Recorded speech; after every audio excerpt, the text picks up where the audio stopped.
Medical కాలేజీల ప్రైవేటీకరణ విషయంలో పెద్ద ఎత్తున ఆందోళనలు చేయాలని వైసీపీ నిర్ణయించింది.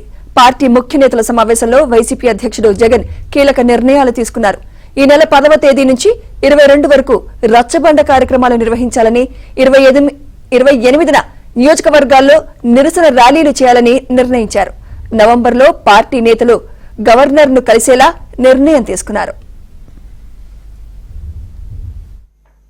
అక్కడ కూడా క్వాలిటీ చెక్ చేసిన తర్వాత అవి ఎటువంటి తప్పుదోవలు పోకోకుండా నేరుగా ప్రభుత్వ దుకాణాల్లోకి మాత్రమే వచ్చేది.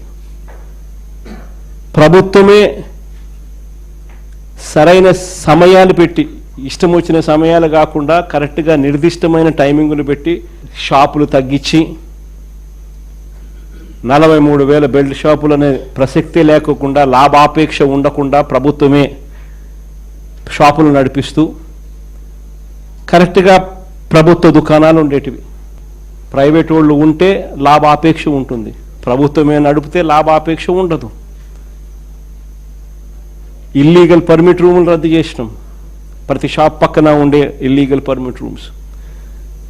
షాప్స్ దాదాపుగా 1/3 షాప్స్ను తగ్గించేసినాం. ప్రతి షాప్లోకి డిస్టరీ నుంచి మొదలు పెడితే, కంపెనీ లిక్కర్ డిస్టరీ నుంచి మొదలు పెడితే ఒక క్వాలిటీ చెక్ అయిపోయిన తర్వాత ఆ బాటిల్ మీద క్యూఆర్ కోడ్ ఉండేది. ఆ గవర్నమెంట్ షాప్లో ప్రతి బాటిల్ అమ్మేటప్పుడు క్యూఆర్ కోడ్ స్కాన్ చేసి అమ్మేవాళ్ళు. 100% మంచి క్వాలిటీ, రెప్యూటెడ్ ఎన్లిస్టెడ్ డిస్టరీల నుంచి మాత్రమే ప్రొక్యూర్డ్ మెటీరియల్ అమ్ముడుపోయేది. గవర్నమెంట్ షాపుల్లో నుంచి అది కూడా అమ్మే పరిస్థితి ఉండేది.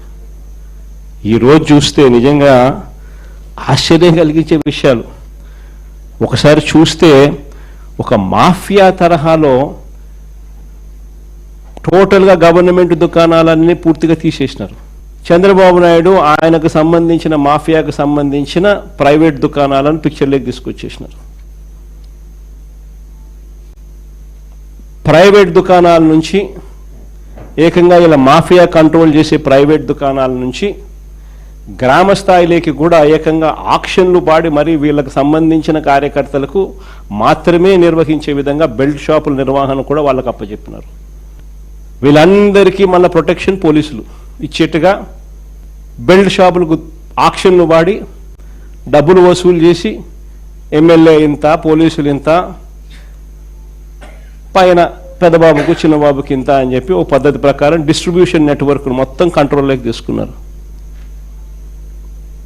ఒక్కసారి డిస్ట్రిబ్యూషన్ నెట్వర్క్ను పూర్తిగా కంట్రోల్లోకి తీసుకున్న తర్వాత షాపులు నడిపే మాఫియా దగ్గర నుంచి గ్రామాలలో బెల్ట్ షాపులు నడిపే వీళ్ళ కార్యకర్తల దాకా మొత్తం మాఫియాను అంతా కంట్రోల్లోకి తీసుకున్న తర్వాత ఇల్లీగల్గా వీళ్ళ ఆదాయాలు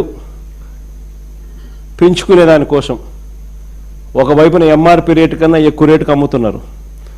అది ఇల్లీగల్ పర్మిట్ రూములలో పక్కనే ఇల్లీగల్ పర్మిట్ రూములు తెరిచి పెగ్గుల రూపకంలో మందు పోస్తూ అమ్మడం అయితేనేమి, గ్రామాలలో బెల్ట్ షాపులు ఈ రేటుకు కొనుక్కున్న తర్వాత ఆ రేటుకి 20 రూపాయలు, 30 రూపాయలు, 10 రూపాయలు ఎక్కువ వేసి మళ్ళీ దాన్ని వాళ్ళు అమ్ముకునే పరిస్థితి అయితేనేమి కళ్ళ ముందర కనిపిస్తూ ఉంది.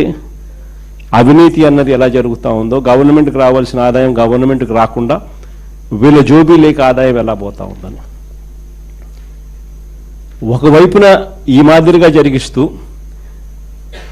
ఈ లిక్కర్కి సంబంధించి వీళ్ళకి సంబంధించిన ఎవరైతే డిస్టరీ వాళ్ళు వీళ్ళకి బాగా డబ్బులు ఇస్తారో వాళ్ళకి సంబంధించి ఆర్డర్లు మాత్రం ప్లేస్ చేసే విధంగా ఈ ప్రైవేట్ షాపులు, వీళ్ళ మాఫియా షాపులు ఎవరికైతే ఇండెంట్లు ప్లేస్ చేస్తాయో వీళ్ళకి కావాల్సిన డిస్టరీ వాళ్ళకి వీళ్ళ ఇండెంట్లు ప్లేస్ చేసి వాళ్ళకి సంబంధించిన సరుకు మాత్రమే అక్కడ అందుబాటులో ఉండేట్టుగా కూడా తీసుకొస్తా ఉన్నారు. ప్రైవేట్ షాపుల ఇండెంట్, ఆ ఇండెంట్ ఆధారంగా మందు కొనుగోలు చేసి సప్లై, ఆదాయాలు సొంతంగా ఇలా జోబీలోకి వేసుకునే దానికోసం. ఇవన్నీ ఒక మాఫియా. సరే, ఇది కాస్త పక్కన పెడితే నిజంగా అన్నిటికన్నా బాధ కలిగించే విషయం ఏమిటి అనంటే వీళ్ళ డబ్బు ఆశ అన్నది ఏ స్థాయికి వెళ్ళిపోయింది అనంటే చివరికి ప్రజలు ఏమి తాగినా పర్వాలేదు, ప్రజలు చనిపోయినా పర్వాలేదు, మా జోబీలలో డబ్బులు ఇంకా ఎక్కువ రావాలి అన్న తలంపులే మోస్ట్ డేంజరస్ పరిస్థితి. నిజంగా ఆశ్చర్యకరమైన విషయం. చంద్రబాబు నాయుడు గారి పరిపాలనలో ఈరోజు రాక్షస యుగం నడుస్తూ ఉంది. భయభ్రాంతులు చేస్తూ ఉన్న పరిస్థితుల మధ్య ఈరోజు పోలీసులు పరిపాలన సాగిస్తూ ఉన్నారు. ఇలాంటి పరిస్థితుల్లో ఒక పద్ధతి ప్రకారం కల్తీ మద్యం కుటీర పరిశ్రమల్లా, కల్తీ మద్యం కుటీర పరిశ్రమలుగా ఏకంగా ప్రాంతాల వారీగా చంద్రబాబు నాయుడు ఆయనకు సంబంధించిన ఈ మాఫియాను కంట్రోల్ చేసే కొంతమంది ఆయన క్యాబినెట్లో మంత్రులు, ప్రముఖ రాజకీయ పోస్టులలో ఉన్న పెద్దలు, పెద్దబాబు చిన్నబాబు ఆధ్వర్యంలో కుటీర పరిశ్రమల్లా ఏకంగా వీళ్ళు కల్తీ మద్యం తయారు చేసే ఈ మాదిరిగా ఫ్యాక్టరీలు పెట్టి చేసేసి వీళ్ళే క్వాలిటీ లేని లిక్కర్ను అక్కడ తయారు చేసి వీళ్ళ డిస్ట్రిబ్యూషన్ నెట్వర్క్ ఏదైతే ఉందో, ప్రైవేట్ మాఫియాతో కూడిన డిస్ట్రిబ్యూషన్ నెట్వర్క్లకి ఏదైతే ఉందో ఆ షాపుల్లోకి, ఆ బెల్ట్ షాపుల్లోకి నేరుగా ఈ మందును పంపిస్తూ ఉన్నారు.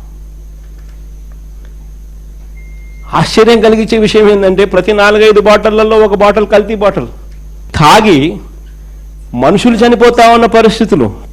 అసలు నిజంగా చూస్తే ఒక సిండికేట్ పద్ధతి ప్రకారం ఏ ప్రాంతాలు ఎవరెవరు పంచుకుంటున్నారు అన్నట్టుగా పంచుకుంటూ